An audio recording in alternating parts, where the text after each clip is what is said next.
Bienvenidos y bienvenidas a su programa Monseñor Romero y la misión del Evangelio. Un programa que lleva dos objetivos: conocer a Monseñor Romero y estudiar la Sagrada Escritura con un juicio crítico desde la teología de la liberación. Cada día tendremos un encuentro con Monseñor Romero y con el Dios de Jesús.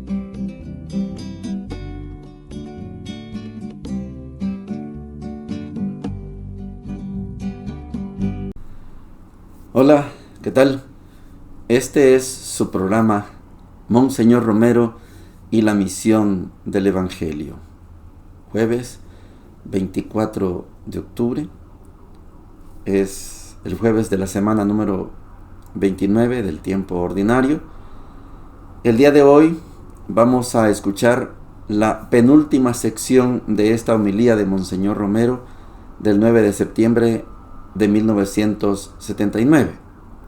Estamos en el contexto de la vida civil. Está Monseñor describiendo lo que pasa a su entorno, tal como yo les he explicado, como lo debe hacer un verdadero analista. Analista es el que descompone las partes de la realidad y habla de todas las partes. No descompone la realidad en varias partes y habla de una, dos, tres, nada más. Para hacer quedar mal a alguien, eso es un político, ese es un militante. El que analiza la realidad habla de toda la realidad. Eso es Monseñor Romero. Hoy estamos en la penúltima sección. Mañana nos despedimos de esta homilía del 9 de septiembre.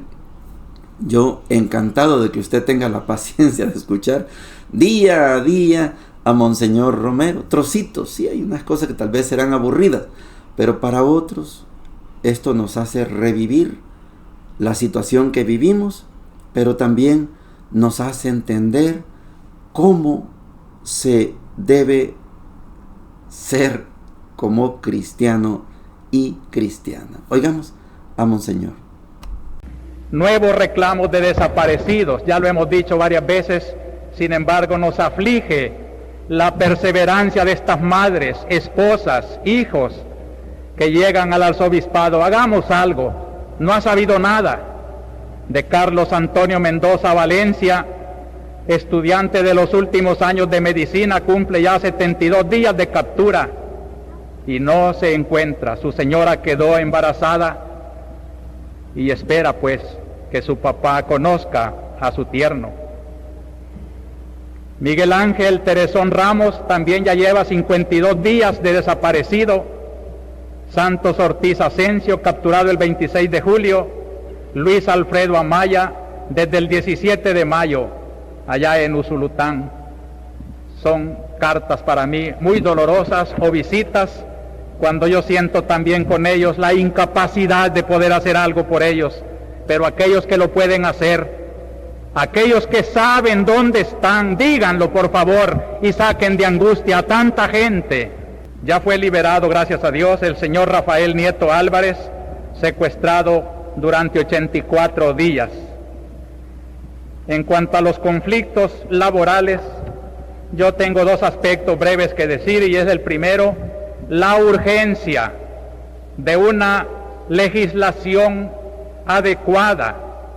Ya hace mucho tiempo que estamos clamando junto con los obreros y sindicatos la necesidad de una revisión, pero no de una revisión que venga impuesta de arriba a abajo, una revisión que tenga en cuenta las voces que sienten al vivo el problema, los sindicatos, los obreros.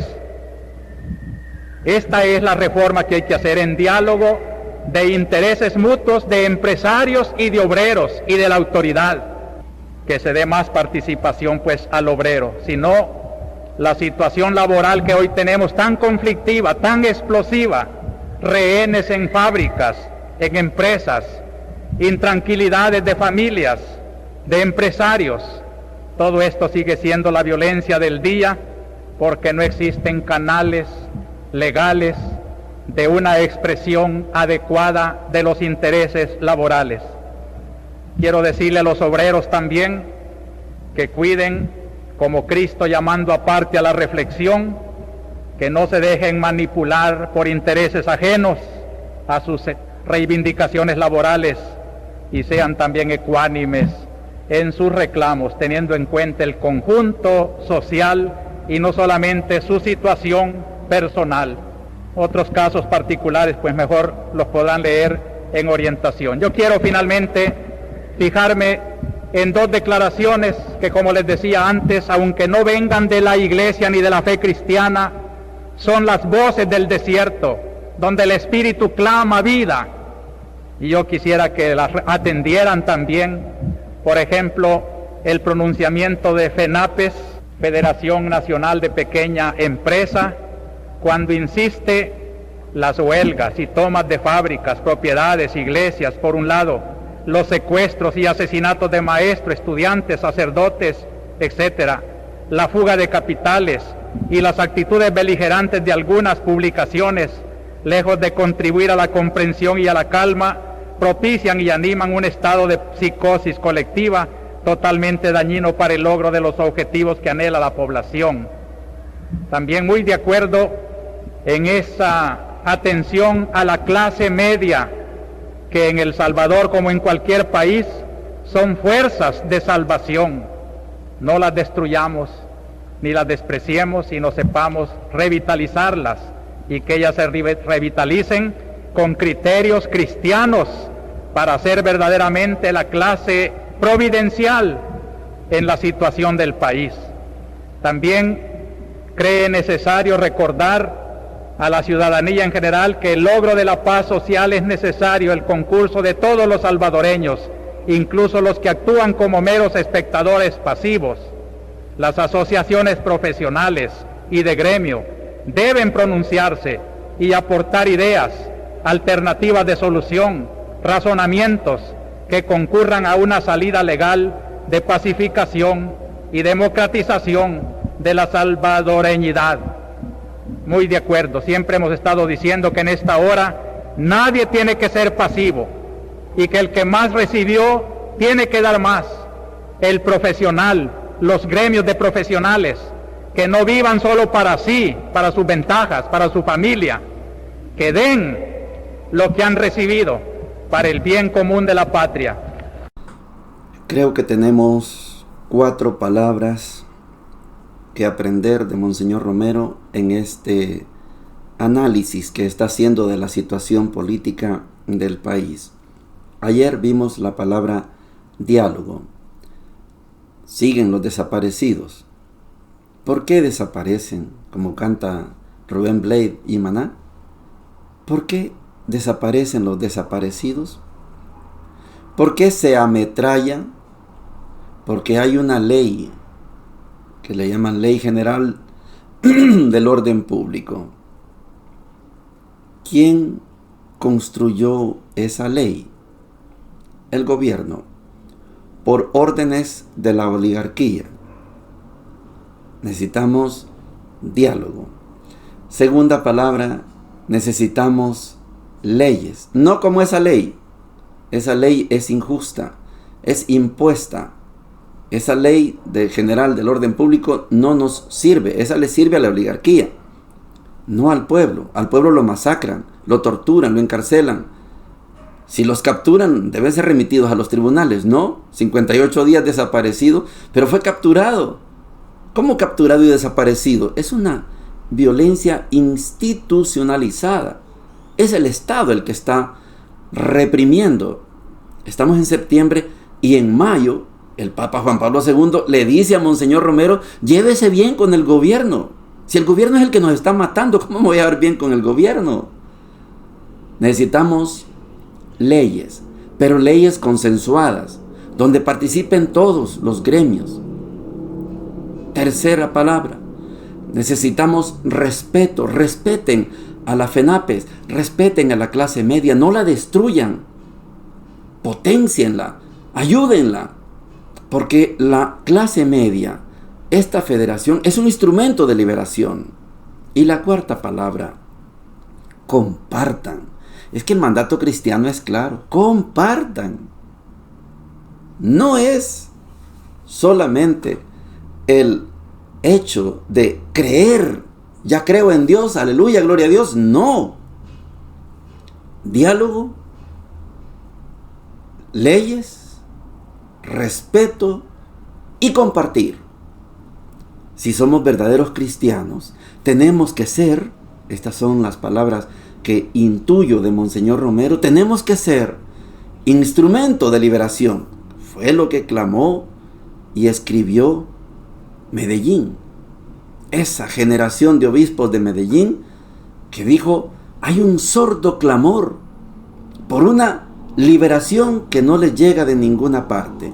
Aquí, 10 años después de Medellín, en 1979, había este clamor por una liberación y que no llega por ninguna parte. Es que la liberación llega cuando hay diálogo. Es que la liberación llega cuando hay leyes justas, no leyes injustas. Esas sobran. Cuando hay un respeto. Los empresarios de buses reclaman. Nos están quemando los buses porque creen que son del expresidente coronel Arturo Armando Molina. No son de él, son de una cooperativa. Vengan, aquí están los libros, vean. Diálogo, respeto. Y lo último es de compartir. El que es ingeniero, que comparta como ingeniero. El que es doctor, comparta como doctor. Yo, que soy teólogo, comparto como teólogo. Todos, todas, estamos llamados a compartir. Mañana vamos a tener el pensamiento final de Monseñor Romero de esta homilía. Y es bonito entender a Monseñor Romero como un profeta, como un pastor, como un doctor de la iglesia y también, ¿por qué no?, como un verdadero analista que nos da clases a los que queremos tener una palabra sobre la realidad. Yo no soy analista, nunca me he considerado, ni me meto en ese mundo. Mi mundo es la teología, mi mundo es la enseñanza. Por eso doy lo que tengo. No puedo dar más. Yo no voy a salir en un programa haciendo un análisis de la coyuntura nacional. Eso no me interesa. Yo no soy de ese mundo. Y el que quiera hacerlo, el que tenga la capacidad de ser analista, que sea verdaderamente analista, que no sea militante, que no sea político, analista, que describa la realidad. Allá nosotros nos corresponde tomar nuestras decisiones. Esto es un trabajo que está pendiente en el país. Analistas, yo no veo analistas en los programas que tengo acceso. Yo no veo analistas. Veo defensores del gobierno, atacantes del gobierno. Defensores de la iglesia, atacantes de la iglesia. Pero alguien que haga un análisis, preséntenmelo, porque no los conozco.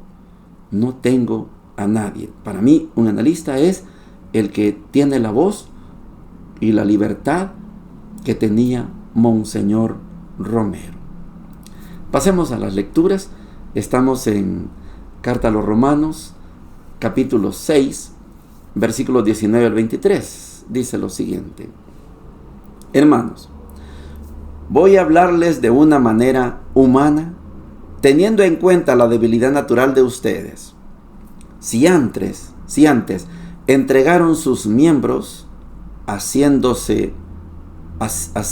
esclavos de la impureza y del desorden hasta llegar a sus excesos, pónganlos ahora al servicio de la justicia para alcanzar la santidad. Cuando eran esclavos del pecado, ustedes estaban libres con respecto de la justicia. Pero, ¿qué provecho sacaron entonces de las obras que ahora los avergüenzan? El resultado de esas obras es la muerte. Ahora, en cambio, ustedes están libres del pecado y sometidos a Dios. El fruto de esto es la santidad y su resultado, la vida eterna. Porque el salario del pecado es la muerte, mientras que el don gratuito de Dios es la vida eterna en Cristo Jesús, nuestro Señor. Palabra de Dios, te alabamos, Señor. Nada que reprocharle a San Pablo. Como ayer sí, como anteayer también. Pero en esta expresión es lo más puro que un predicador puede presentar. Hablar desde su experiencia.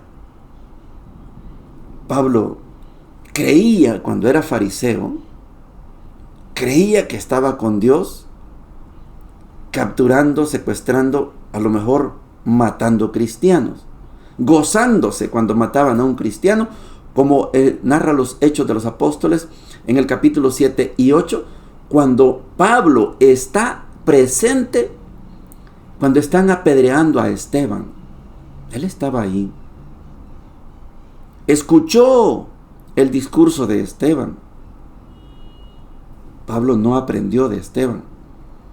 Si hubiera hecho caso al discurso de Esteban, Pablo estaría hablando de Jesús como la segunda persona de la Santísima Trinidad, que está sentado a la derecha de Dios. Eso no lo entendió Pablo.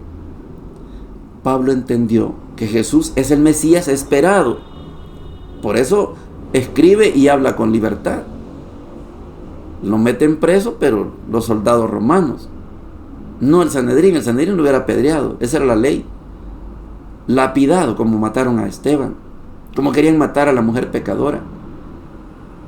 Pero Pablo, como yo explicaba ayer, salvó su pellejo al decirle: no, hombre, yo predico a un Jesús, pero es el verdadero Mesías, el que esperábamos, el que viene a restablecer las 12 tribus de Israel. Por eso ahorita lo mataron, Dios lo resucitó, va a volver y va a traer la nueva ley, y esa ley es el nuevo reino. Eso es lo que entendió Pablo. Sigamos estudiando a Pablo en la carta a los Romanos y veremos cómo Pablo tiene razón en muchísimas cosas, en otras no. Pero Pablo es Pablo, San Pablo es San Pablo, pilar de la iglesia. Por supuesto que es pilar de la iglesia. Pero no tiene Pablo en sus escritos, en los originales, en las 7 cartas que son de él, las otras 7 no son de él. Hebreos no es de él. Primera y segunda Timoteo no es de él. La carta a Tito tampoco. La Colosenses tampoco. La segunda Tesalonicenses tampoco. Y Efesios no son de él. En esas cartas sí hay elementos de el Jesús Mesías, como lo entendemos usted y yo. El Mesías universal. Pero este trozo de Romanos 6, qué cosa más bonita cuando alguien habla de su experiencia. Yo era, ahora soy. Es que todos tenemos una experiencia pasada y una experiencia presente. Algunos vienen en el camino de lo que explica Pablo. Ustedes antes eran esclavos del pecado y ahora son esclavos de la justicia, de la gracia. Y yo les decía ayer, esta esclavitud no nos hace esclavos, nos hace libres. Pero hay personas que van al revés, perdón, porque yo sé que algunos de ustedes me escuchan. Ustedes antes eran tan buena gente y hoy son mala gente. Corrijan. Como Monseñor Romero llamaba, conversión a la derecha, conversión a la izquierda, que le dicen a la tropa, el jefe del batallón, ¿verdad? Conversión a la derecha, y hay que cruzar a la derecha, conversión a la izquierda. Si usted es de las personas que antes era buena gente y hoy se ha convertido en mala gente, regrese, vuelva, vamos de regreso. Pero no seamos esclavos del pecado, sino seamos esclavos de la justicia, esclavos de la gracia. Porque esta esclavitud de la justicia y la esclavitud de la gracia nos hace libres. Y el término final de la esclavitud de la justicia y la esclavitud de la gracia es la santidad. Y no todos estamos llamados a ser santos y santas. No solamente Monseñor Romero, no, todos, todas estamos llamados a la santidad. Hay algunos que se consagran en la vida religiosa, hay algunos que se hacen sacerdotes, magnífico. Pero usted y yo, ustedes los laicos, yo sacerdote, todos estamos llamados a ser santos. Este trozo esta perícopa de Pablo en Romanos 6 es maravillosa porque Pablo habla de su experiencia. Él era perseguidor de cristianos y después se convirtió en perseguido. Entendió a Jesús y lo difundió. Lo entendió a su manera. Mesías judío. Él es el que esperábamos, ya llegó. Ustedes lo mataron, sí. Pero Dios lo resucitó y va a volver. Y creyó que era ya. No fue así. Por eso cuando a usted le llegan a predicar, Cristo viene pronto, no sé. Yo cuando oigo a los pasan por ahí por el mercado predicando que Cristo viene pronto, eso es lo que les enseñó John Rockefeller. Porque leen un trocito y aquí dice que Cristo viene pronto. ¿Quién dice? Cuando Jesús habla de esto dice, a ustedes no les corresponde saber el día ni la hora. ¿Cómo? ¿Quién les ha dicho a ustedes que ya viene pronto? Pronto. Y le meten miedo a la gente y aceptan a Cristo y se van a la iglesia. Eso es una farsa. Una farsa con doble apellido. Farsantes son. ¿Quién tiene el poder de decir cuándo? Yo les decía ayer, no necesito que venga. Yo, pero usted tal vez sí. ¿Para qué va a venir? Si el que murió ya está con él, por la misericordia de él. Mi papá murió ya el otro año cumple 40 años de haber fallecido. Yo no creo que mi papá esté en el sepulcro, pero esa es mi experiencia. Ya está allá. ¿Para qué va a venir Jesús? Ya se llevó a mi papá. A lo mejor cuando yo me muera, Dios tiene misericordia y estoy con Él. ¿Para qué necesito que vuelva? ¿Me va a hacer esperar otros 2000 años?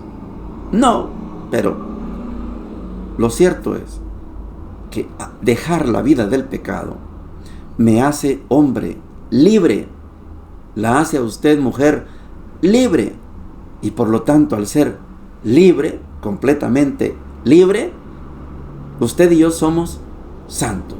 ¿Qué más queremos?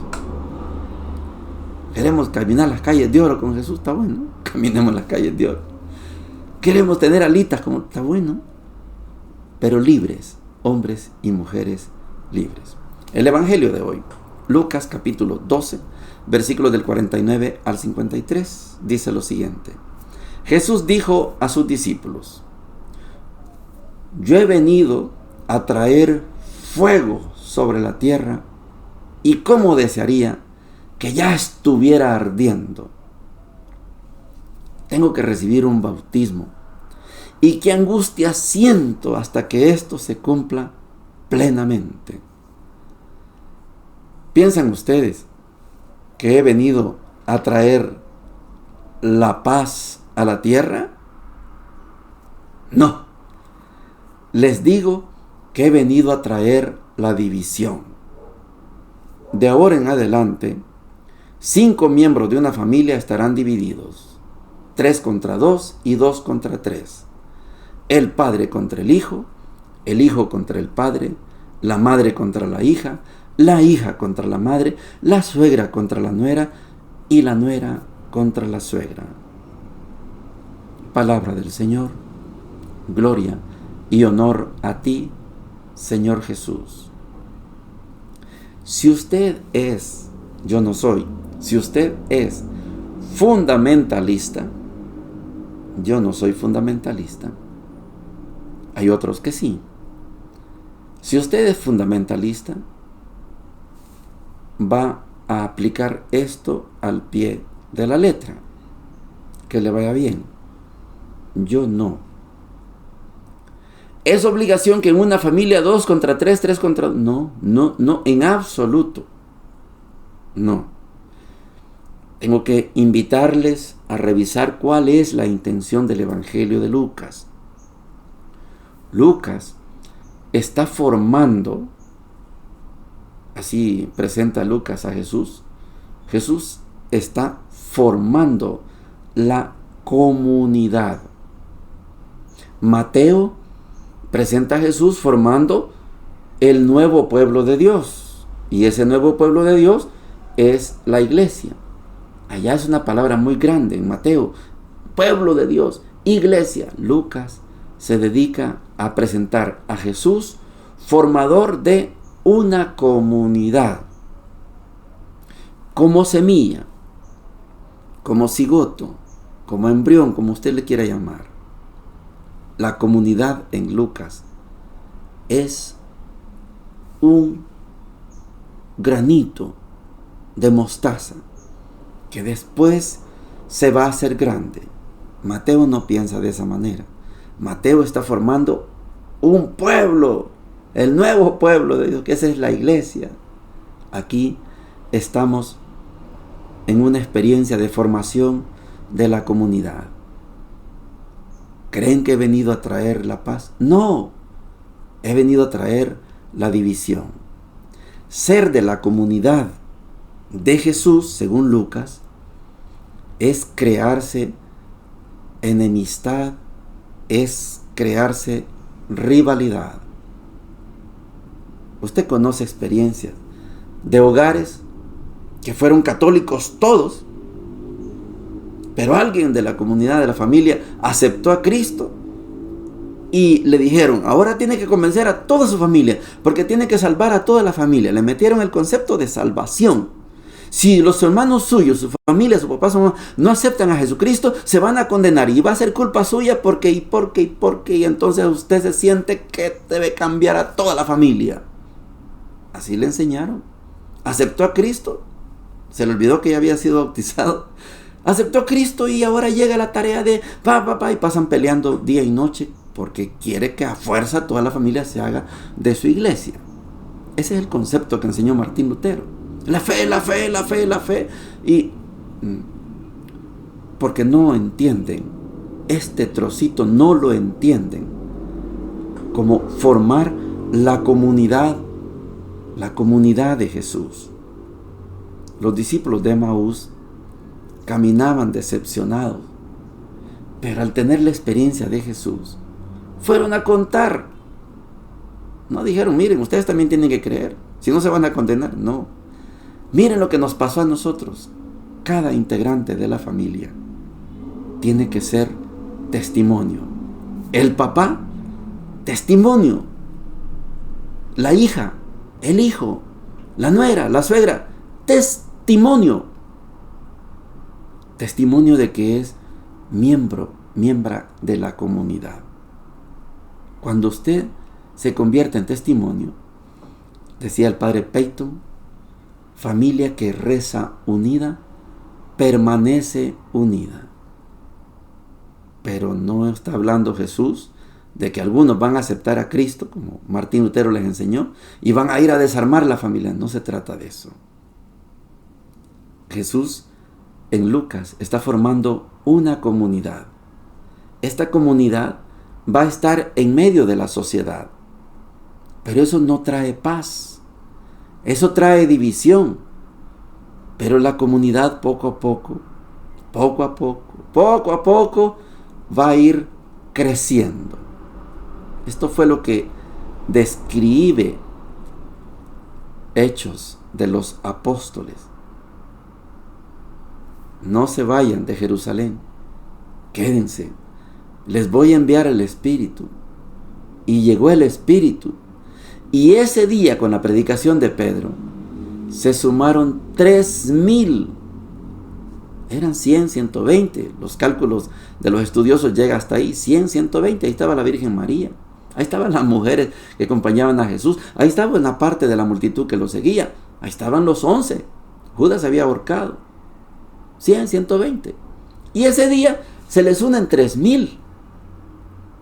Y donde van y predican, bautizan, y la iglesia, ese grupito que nació con 12, se ahorcó uno, quedaron 11, llegó a 120, después 3,120, después, y hoy somos 2,500 millones de cristianos en el mundo. Y estamos creciendo. Pero de tener conciencia de que ser de la comunidad de Jesús sin violencia genera división.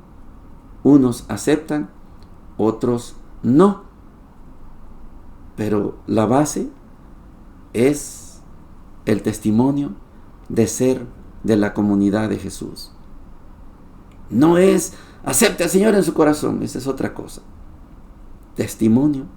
Dígame usted, ¿cuántos ejemplos buenos y cuántos ejemplos malos tenemos en nuestra comunidad? Hay personas que tienen en la boca a Jesucristo, Jesucristo, Jesucristo, y, perdón lo que voy a decir, en el mercado yo veo,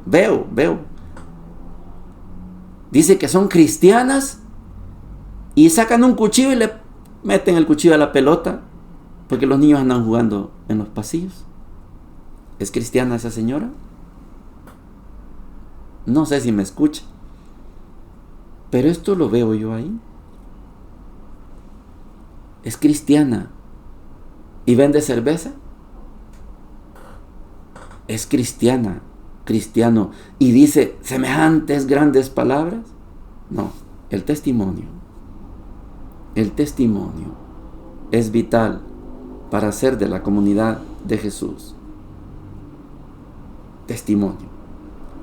No es el llegar a convencer a los demás. Eso se llama proselitismo. Yo no soy proselitista. No soy fundamentalista. No me gusta. Y tampoco defiendo al pueblo de Israel. Son 3 características de este programa. No soy fundamentalista. Yo no creo los textos como están ahí. Así sucedieron. No soy fundamentalista. No soy proselitista. No me interesa que usted sea católico como no. Puede quedarse en su iglesia. No se preocupe. Y no defiendo a Israel. Lo denuncio por asesino, por invasor. Lo denuncio porque ese Israel de hoy no es el Israel del Antiguo Testamento. Yo al Israel del Antiguo Testamento lo amo porque son mis ancestros. De ahí vino mi fe. Pero estos los denuncio porque no tienen nada de hebreo del Antiguo Testamento. Nada. Si fueran al estilo del Antiguo Testamento, habiendo conquistado, ya tienen la tierra, muy bien. Ahora sean ejemplo para el mundo.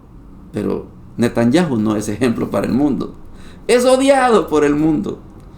¿Cuántas marchas hay para que cese la agresión contra los palestinos? Yo estudio la Sagrada Escritura desde la finalidad que tiene cada texto. Por eso les digo, yo leo el texto en su contexto, conociendo el pretexto. El texto es lo que está escrito. El contexto es el momento en el que se escribió. ¿Qué estaba pasando cuando se escribió? ¿Qué quería el autor al escribir ese texto? Ese es el contexto. Y el pretexto es realmente lo que sucedió. ¿Qué sucedió realmente? Ese es el pretexto, lo que hubo antes del texto. Por eso yo no soy fundamentalista, proselitista, ni pro-Israel. ¿Amo a mi iglesia? Claro, amo a mi iglesia. ¿La defiendo? Claro que la defiendo. Pero me preocupo porque usted y yo seamos verdaderos testimonios de que somos de la comunidad de Jesús. Muy consagrada puede estar una persona, pero a veces son diabólicas. ¿Sí? Consagrados, diabólicos, opresores. Conozco muchos malos ejemplos. Estoy hablando de mi iglesia, pero también conozco testimonios, malos testimonios de integrantes de otras iglesias, diabólicos, opresores, patrones, esclavizadores. Claro que conozco muchos malos ejemplos. Dios quiere que usted y yo seamos de su comunidad. Pero la división que se genera es por el testimonio, no por la imposición, no por el proselitismo. Bendiciones para todos y para todas. Hemos presentado Monseñor Romero y la misión del Evangelio. Hasta la próxima.